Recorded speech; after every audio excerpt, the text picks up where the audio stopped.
lider Heydər Əliyevin anadan olmasının 102-ci il dönümünə həsr olunan ən yaxşı təqdimat müsabiqəsi qaliblərinin bugün mükafatlandırılması mərasimi təşkil olundu. Müsabiqəyə ölkənin müxtəlif regionlarından onlarla məktəbli qatıldı və bugün ən yaxşılar səhnədə öz mükafatlarını alırlar.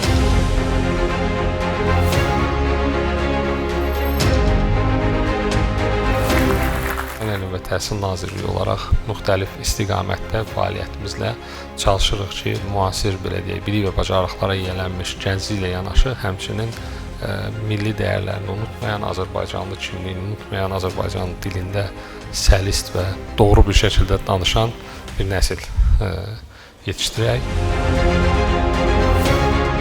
Müsabiqədə 3-cü yerə layiq görüldüm. Həqiqətən də qürur verici bir hissdir. Özəlliklə də ümummilli liderin 102-ci il dönümünə həsr edilmiş bu müsabiqədə qalib olmaq, milli kimliyin qorunması sahəsində belə bir müsabiqədə uğur əldə etmək əlbəttə ki, qürur verici bir hissdir. Mən bu yarışda 3-cü yeri qazandım. Bu yarışda qalib olmaq bizim üçün fəxr hissidir. Düşünürəm ki, hər bir şagird üçün bu belədir. Çünki olduqca məsuliyyətli bir müsabiqə idi.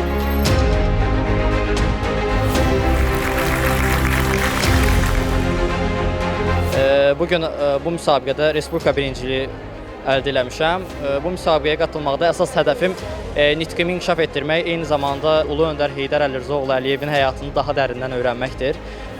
Düşünürəm ki, qələbəmin əsas səbəbi çox çalışmağım, oxumağım, kitab mütaliəni daha çox inkişaf etdirməyim.